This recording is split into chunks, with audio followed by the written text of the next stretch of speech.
뉴스 썸네일 하나가 나라 전체를 뒤흔들 수 있을까요? 그냥 작은 이미지 하나잖아요. 근데 이게 안보, 언론, 지정학까지 정말 거대한 논쟁의 불씨가 됐습니다. 오늘 바로 그 얘기를 해보려고 합니다. 자, 그래서 바로 이 질문을 던져봐야 합니다.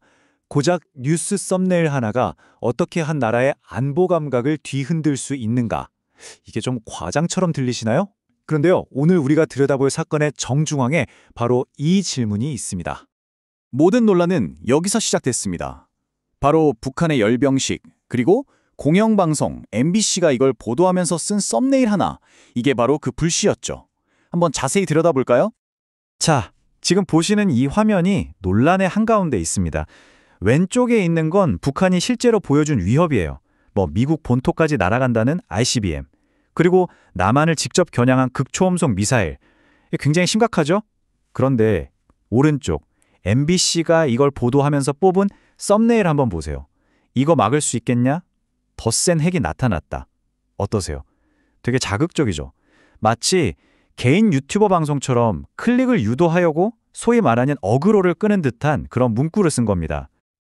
예상하셨겠지만 정말 엄청난 후폭풍에 몰아쳤습니다. 사람들이 이 썸네일을 보고 그냥 또 클릭 장사 하네 이 정도로 생각한 게 아니었어요. 이건 훨씬 더 심각한 문제라고 받아들인 거죠. 온라인 반응은요, 그야말로 즉각적이고 또 폭발적이었습니다. 한 네티즌이 남긴 이 댓글 하나가 당시 분위기를 다 보여주는 것 같아요. 저기 북한 방송인지 우리나라 방송인지 구분이 안 간다. 이 한 문장에 당시 사람들이 느꼈을 그 황당함, 심지어 배신감까지 다 담겨 있는 거죠. 근데 비판 수위가 여기서 멈추지 않고 점점 더 거세졌습니다. 이건 간첩 방송이라고 해도 과장이 아니다. 이런 말까지 나왔으니까요. 이게 그냥 방송사가 아니라 세금으로 운영되는 공영방송이잖아요. 그러니 비난이 얼마나 거셌을지 짐작이 가시죠? 자, 그럼 MBC를 향했던 비판들을 한번 정리해 볼게요. 크게 몇 가지로 나눌 수 있는데요. 첫째, 너무 친북적인 거 아니냐는 거였고요. 둘째는 공영방송으로서 이건 정말 부적절하고 비전문적이다. 그리고 셋째, 이게 이번 한 번의 실수가 아니라 과거부터 계속 이어져 온 평양적인 태도의 연장선상에 있다는 인식이 강했습니다. 근데 가장 핵심적인 비판은 이거였어요. 우리 국군을 깎아내리고 북한 군사력은 오히려 띄워주면서 진짜 안보 위협이 뭔지 혼란스럽게 만들고 사람들을 무감각하게 만든다는 점이었죠. 그런데요, 이 논란의 불길이 언론에만 머물지 않았습니다. 비판의 화살이 또 다른 곳으로 향하기 시작했거든요. 그 대상은 바로 정부의 대응이었습니다. 정부가 이 북한 열병식에 대해 내놓은 공식 입장은 뭐였을까요? 바로 내부 행사라는 한마디였습니다. 내무 행사라. 이게 무슨 뜻이냐면 말 그대로 쟤네들끼리 하는 집안 행사니까 우리가 너무 큰 의미 부여할 필요 없다. 이렇게 외부적인 중요성을 애써 축소하려는 그런 뉘앙스가 담겨 있는 거죠. 하지만 안보 전문가들은 이 내부 행사라는 말에 아주 심각한 우려를 나타냈습니다. 아니, 북한이 바로 얼마 전에 대한민국을 가장 적대적인 국가라고 딱 찍어서 말했는데 이걸 그냥 내부 행사로 치부하는 건 현실을 무시하는 거라는 거죠. 그리고 이런 정부의 태도가 국민들한테는 별거 아닌가 하는 잘못된 신호를 줄 수 있고요. 북한한테는 얘네 별 반응 없네 하는 또 다른 잘못된 메시지를 줄 수 있다는 거예요.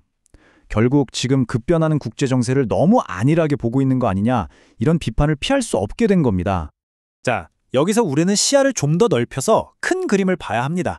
이번 열병식은요, 그냥 우리 이런 무기 있다 자랑하는 쇼가 아니었어요. 비평가들이 지적하는 것처럼 정부가 어쩌면 놓치고 있는지도 모르는 국지정치의 거대한 지각 변동과 아주 깊숙이 연결되어 있습니다. 이걸 보시면 그 메시지가 아주 명확하게 보입니다. 북한의 열병식은 단순한 쇼가 아니라 잘 짜여진 3막짜리 연극 같은 거였어요.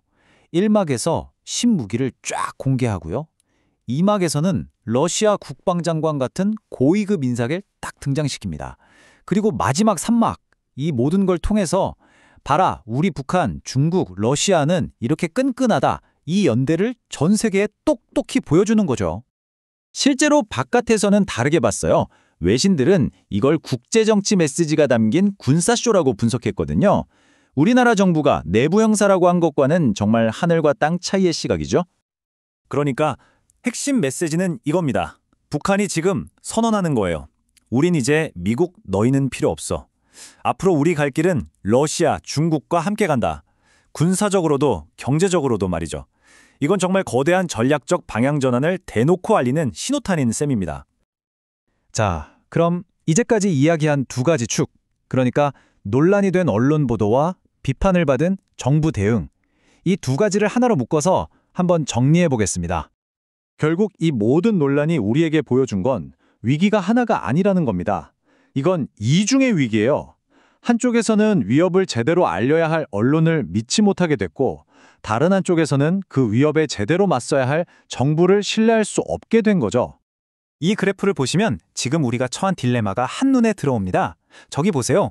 외부 위협은 점점 커지는 것처럼 보이는데 그걸 알려주는 언론과 막아줘야 할 정부에 대한 신뢰도는 오히려 뚝뚝 떨어지고 있어요.